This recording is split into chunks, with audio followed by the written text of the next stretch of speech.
भगवान शिव 12 अलग अलग स्थानों पर शिवलिंग के रूप में स्थापित है और इन स्थानों को भारत में ज्योतिर्लिंग के रूप में पूजा जाता है।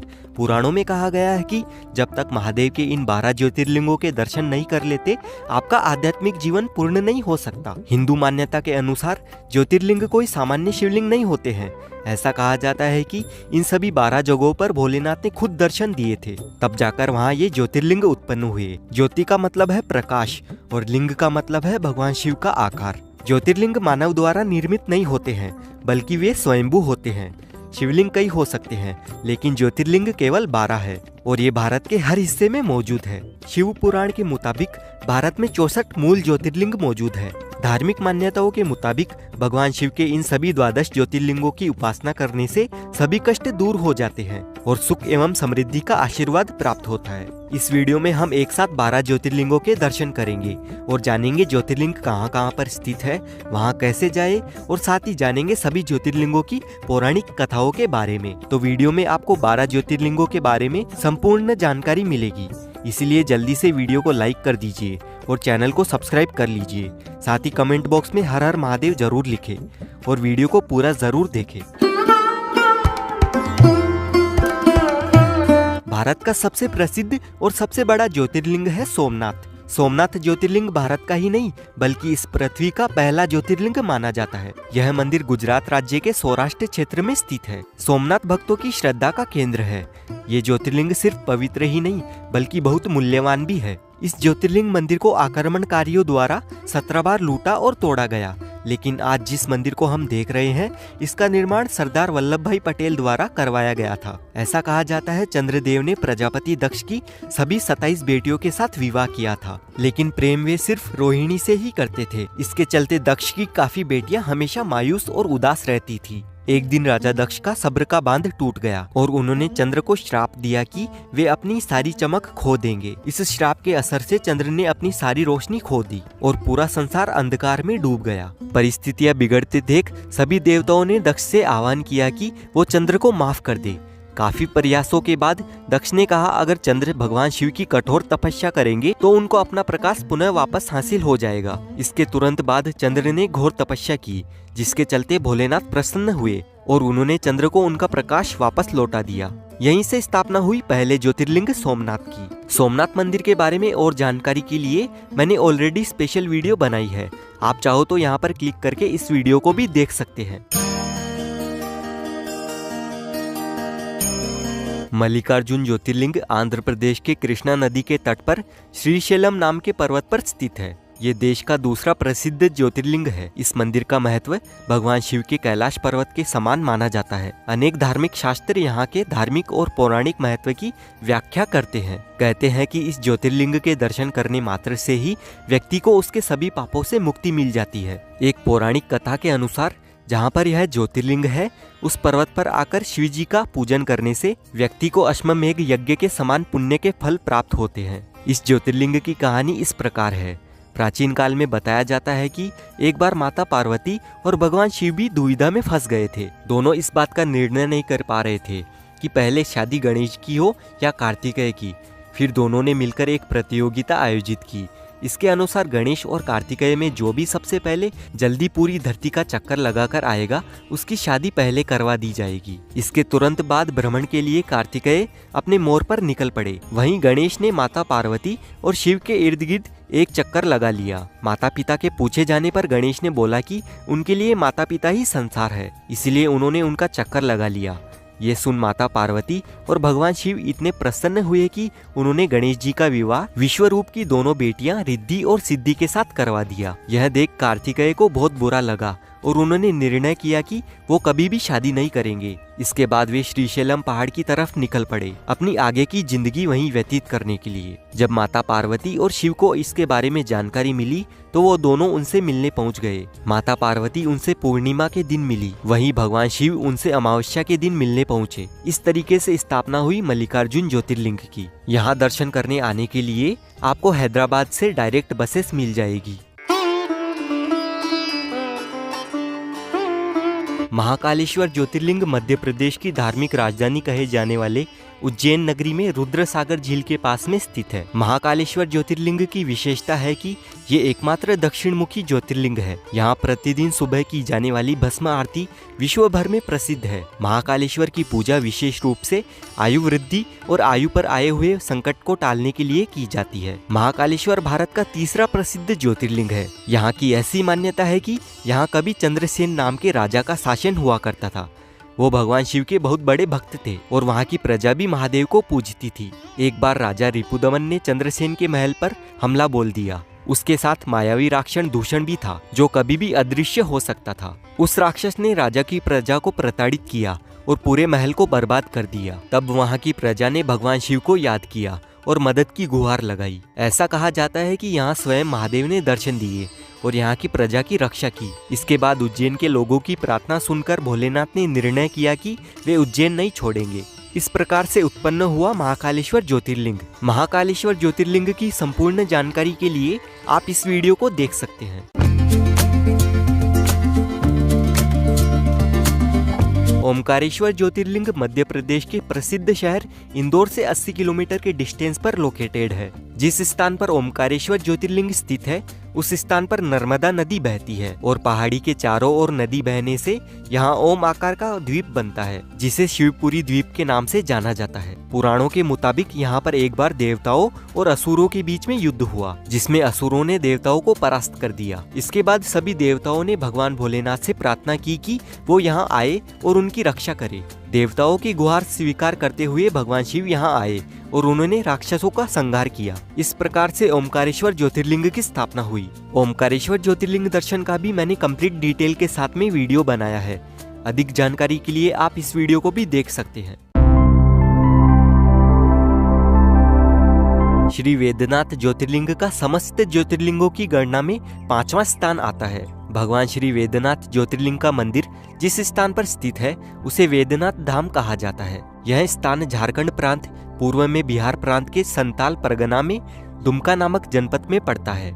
यह एकमात्र ऐसा ज्योतिर्लिंग है जहाँ पर 7 में 51 शक्तिपीठों में से एक शक्तिपीठ भी मौजूद है। यहाँ की ऐसी मान्यता है कि यहाँ पूजा करने से सभी कष्टों का निवारण हो जाता है। इस ज्योतिर्लिंग की कहानी महान पंडित और राक्षस रावण से जुड़ी हुई है। ऐसा कहा जाता है कि एक बार दशानन हिमालय पर भगवान शिव की बहुत कठोर तपस्या कर रहा था। वो अपने सभी सिर एक एक करके भगवान शिव को अर्पित किए जा रहा था। जैसे ही वो अपना 9वां सिर भेंट करने लगा तभी महादेव प्रकट हुए और रावण से कोई भी वरदान मांगने के लिए कहा।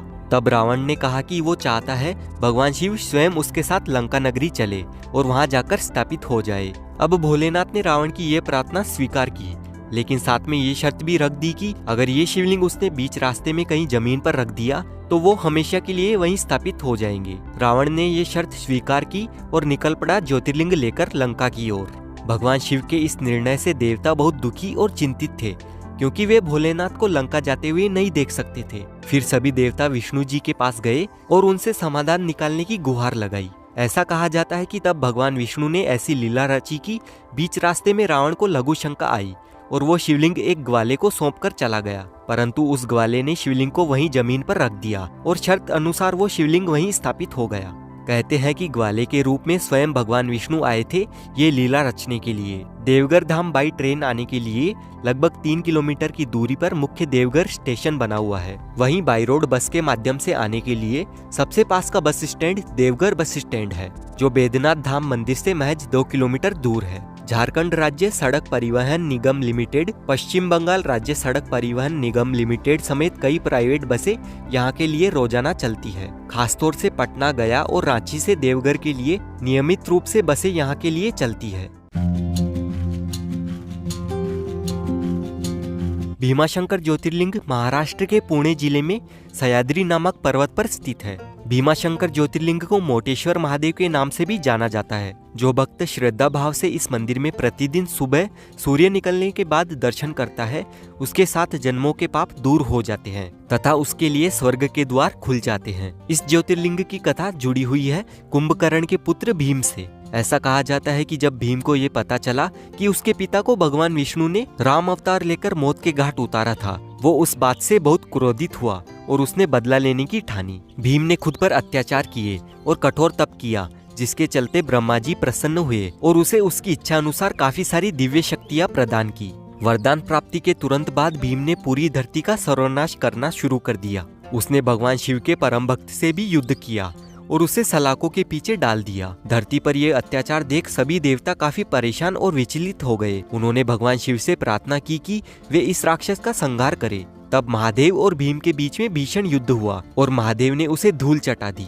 तब सभी देवतागण के आग्रह पर वे वहीं रह गए और उनको मिल गया नया नाम भीमाशंकर। मान्यता तो ये भी है कि जो पसीना भगवान शिव का युद्ध के समय जमीन पर गिरा था, उसी की वजह से यहाँ भीमा नदी उत्पन्न हुई थी। अगेन आप भीमाशंकर ज्योतिर्लिंग का कंप्लीट इन्फॉर्मेशन के साथ ये वीडियो देख सकते हैं। काशी विश्वनाथ ज्योतिर्लिंग उत्तर प्रदेश के काशी में स्थित है। काशी सभी धर्म स्थलों में से सबसे अधिक महत्व रखती है, इसीलिए सभी धर्म स्थलों में काशी का अत्यधिक महत्व माना जाता है। मान्यता है कि प्रलय आने पर भी यह स्थान जैसा का वैसा ही रहेगा। काशी की रक्षा के लिए भगवान शिव खुद अपने त्रिशूल पर काशी को धारण कर लेंगे और प्रलय के टल जाने पर काशी को उसके स्थान पर पुनः रख देंगे। वाराणसी के घाटों पर गंगा नदी के पास में स्थित होने के साथ ही यह विश्व प्रसिद्ध ज्योतिर्लिंग भी है। ऐसा कहा जाता है कि जो भी व्यक्ति अपने जीवन की आखिरी सांस यहाँ लेता है, उसे सीधे मोक्ष की प्राप्ति होती है। इस ज्योतिर्लिंग के विषय में एक नहीं बल्कि अनेक कथाएं चर्चा का केंद्र है। सबसे चर्चित कथा है ब्रह्मा जी और विष्णु जी के बीच में हुए मतभेद की। ऐसा कहा जाता है कि एक बार ब्रह्मा जी और विष्णु जी में इस बात पर बहस हो गई कि कौन ज्यादा बड़ा है। तब ब्रह्मा जी अपने वाहन पर निकलकर स्तंभ का ऊपरी भाग खोजने लगे, वहीं विष्णु जी चले गए निचला भाग खोजने के लिए।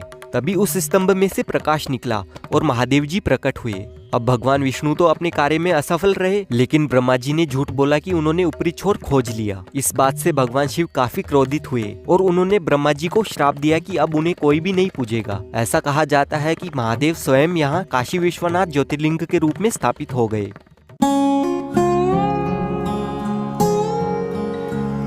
नागेश्वर ज्योतिर्लिंग गुजरात के बाहरी क्षेत्र में कृष्ण नगरी द्वारिका में स्थित है। धर्मशास्त्रों में भगवान शिव नागों के देवता है और नागेश्वर का मतलब भी नागों का देवता होता है और इसी से जुड़कर भगवान शिव का एक अन्य नाम नागेश्वर भी है। द्वारकापुरी से नागेश्वर ज्योतिर्लिंग की दूरी 17 किलोमीटर है। जो व्यक्ति पूर्ण श्रद्धा और विश्वास के साथ यहाँ दर्शन के लिए आता है, उसकी सभी मनोकामनाएं पूरी हो जाती है। नागेश्वर ज्योतिर्लिंग की ऐसी मान्यता है कि ये ज्योतिर्लिंग सभी प्रकार के जहर के प्रभाव से सुरक्षित है। ये ज्योतिर्लिंग भी एक भक्त की कृपा से ही द्वारका में स्थापित हुआ है। एक बार दारुका नामक राक्षस ने शिव भक्त सुप्रिया को अपने कब्जे में लिया। साथ ही उस राक्षस ने और भी काफी सारी महिलाओं को बंदी गृह में बंद करके रखा था। तब सुप्रिया ने सबको बोला कि वो ओम नमः शिवाय का जाप करे। जैसे ही दारुका को इस बात की भनक लगी, वो निकल पड़ा सुप्रिया को मारने के लिए, लेकिन तभी महादेव प्रकट हुए और उन्होंने उस दुष्ट राक्षस का संहार किया। इस प्रकार द्वारका की धरती पर नागेश्वर ज्योतिर्लिंग की स्थापना हुई। रामेश्वरम ज्योतिर्लिंग तमिलनाडु राज्य के रामनाथपुरम में स्थित है। भगवान शिव के 12 ज्योतिर्लिंगों में से एक होने के साथ साथ यह स्थान 4 धामों में से भी एक है। रामेश्वरम तमिलनाडु के रामनाथ जिले में स्थित हिंद महासागर और बंगाल की खाड़ी से घिरा हुआ एक खूबसूरत आइलैंड है, जिसका आकार ऊपर से एक सुंदर शंख की तरह दिखाई देता है। रामेश्वरम का अर्थ होता है भगवान राम और इसीलिए इस स्थान का नाम भगवान राम के नाम पर रामेश्वरम रखा गया है। रामनाथ स्वामी मंदिर का शिवलिंग कोई सामान्य शिवलिंग नहीं है। इसे भगवान श्री रामचंद्र जी ने स्वयं अपने हाथों से स्थापित किया था। जिस तरह से उत्तर भारत में काशी का महत्व है, उसी प्रकार दक्षिण भारत में रामेश्वरम का महत्व माना जाता है। हर साल इस मंदिर में लाखों श्रद्धालु भगवान राम जी के द्वारा निर्मित रामेश्वरम ज्योतिर्लिंग के दर्शन करने आते हैं और महादेव जी का आशीर्वाद प्राप्त करते हैं। अपने वनवास काल के दौरान भगवान राम जब माता सीता की खोज करते हुए रामेश्वरम पहुंचे, तब भगवान राम ने मिट्टी से एक शिवलिंग का निर्माण किया और उसकी पूजा अर्चना की। उनकी पूजा से प्रसन्न होकर भोलेनाथ ने अपने दर्शन दिए और राम जी ने उनसे विजय होने का आशीर्वाद मांगा, जिससे वे अहंकारी रावण का वध कर सके। भगवान शिव ने उन्हें आशीर्वाद दिया और स्वयं वहां रामेश्वरम ज्योतिर्लिंग के रूप में स्थापित हो गए। रामेश्वरम ज्योतिर्लिंग का भी आप कंप्लीट इन्फॉर्मेटिव वीडियो देख सकते हैं। इस वीडियो में मैंने रामेश्वरम घूमने की संपूर्ण जानकारी दी है।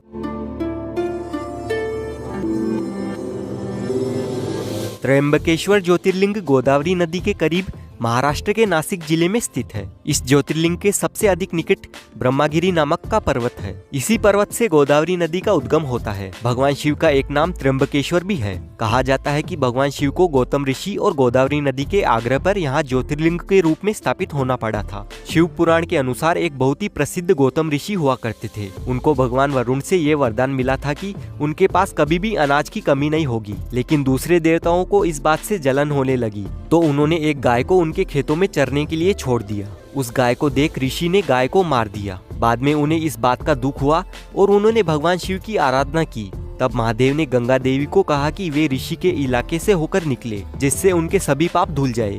इस प्रकार से भगवान शिव नासिक में त्र्यंबकेश्वर ज्योतिर्लिंग के रूप में स्थापित हो गए।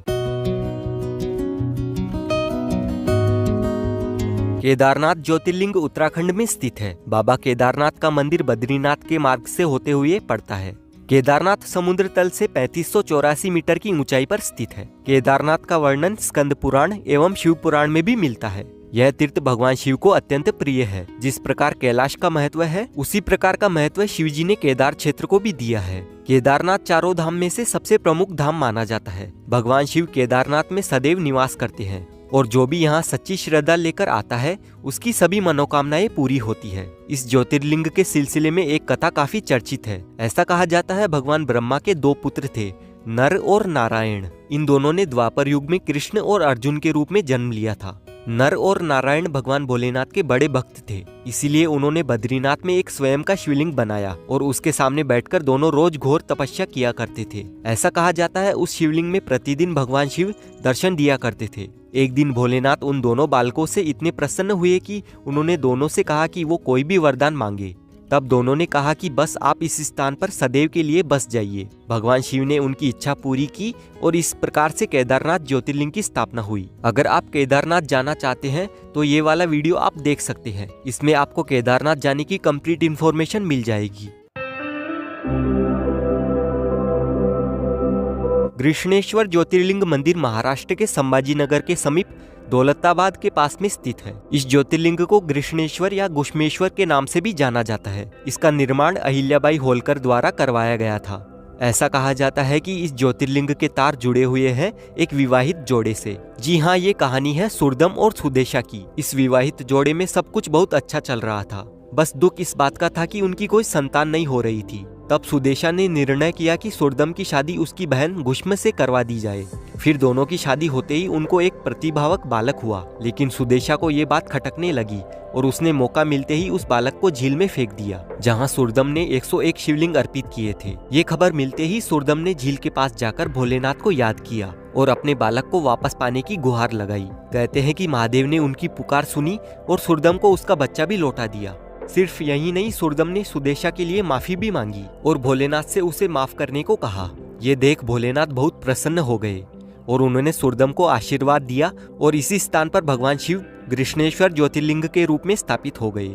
काफी दूर दूर से लोग यहाँ पर दर्शन करने के लिए आते हैं और आत्मिक शांति प्राप्त करते हैं। भगवान शिव के 12 ज्योतिर्लिंगों में से यह अंतिम ज्योतिर्लिंग है।